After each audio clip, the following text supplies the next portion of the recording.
Yang diambil tuh bagian tengahnya yang dalam banget, itu warnanya tuh kayak kuning-kuning gini. Ini yang bakal dijadiin gudeg. Yeay! Ya, masak Ibu. Setelah dikupas, bagian inti dari bonggol dipotong kecil, lalu dicuci bersih.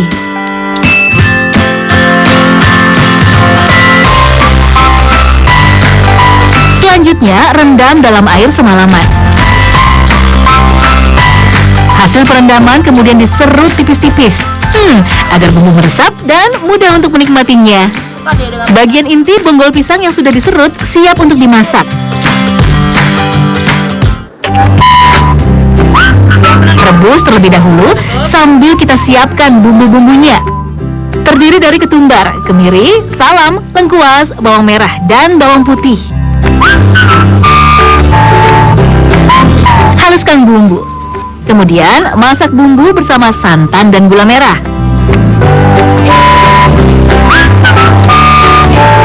Tambahkan deh irisan bonggol pisangnya. Masak hingga santannya meresap. Duh, aromanya sedap banget. Tampilannya juga bikin selera. Cobain ah.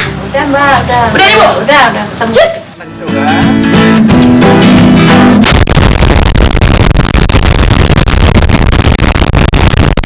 Rasanya renyah dan khas, tapi nggak berbeda jauh dengan gudeg biasanya. Pokoknya juara deh.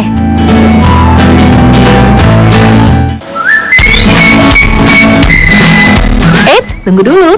Bukan hanya bonggol pisang saja loh yang bisa diolah. Kulit pisang dan juga daunnya bisa dimanfaatkan. Misalnya untuk dijadikan cendol.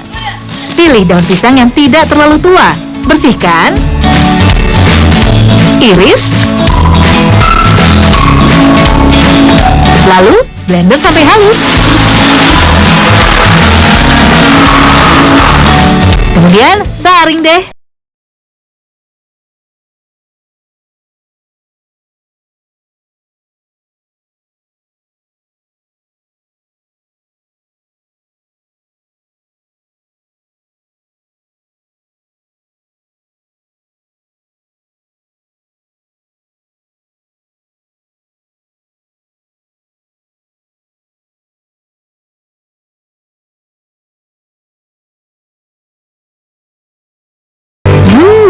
Seger tenan. Bonggol pisang selain bisa dikonsumsi, juga ampuh sebagai pupuk organik. Biasanya dipilih bonggol yang tidak terlalu bagus atau mulai membusuk. Bonggol pisang memiliki kandungan nitrogen yang melimpah. Tentunya sangat baik untuk proses pembuatan pupuk kompos. Caranya gampang, tinggal cacah bonggol sampai menjadi potongan kecil. Sebarkan di komposter. Lalu beri cairan pembusuk hasil fermentasi agen hayati. Tutup, biarkan selama 2 minggu. Baru bisa diaplikasikan ke lahan. Pupuk kompos buatan Desa Sidomulyo termasuk laris di pasaran. Jadi sebaiknya sebelum dikemas, digiling dulu agar pembelinya bisa dengan mudah menggunakannya. Per kilogramnya dijual Rp1.000. Pak Lasio mengemasnya dalam kemasan 5 kiloan agar lebih praktis.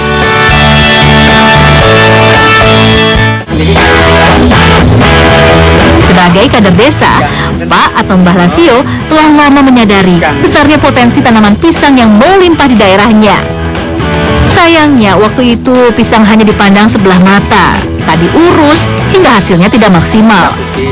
Pisang yang ditanam pun jenisnya hanya itu-itu saja, sehingga banyak jenis pisang yang semakin langka. Pak Lasio sangat prihatin melihat kondisi ini. Ia khawatir jika dibiarkan terus-menerus, anak cucunya tak akan bisa lagi menikmati aneka jenis pisang di masa depan. Pasca gempa Jogja tahun 2006, Kabupaten Bantul adalah daerah yang paling parah terkena dampaknya. Proses recovery kehidupan warga termasuk sangat lambat. Mereka kesulitan menggarap lahan karena kondisinya yang tidak lagi layak tanam. Dan solusinya ternyata ada di tanaman pisang, yang menjadi tanaman pertama yang sukses tumbuh di lahan pasca gempa. Warga pun lalu mulai beramai-ramai menanam pisang untuk mendapat penghasilan. Ibu, di sini ada jenis pisang apa aja? Itu jenis di sini ada pisang Ambon, Ambon beberapa macam. Kalau yang paling enak yang mana, Bu? Paling enak ini pisang raja. Ini pisang raja. Pisang raja. Yang paling enak.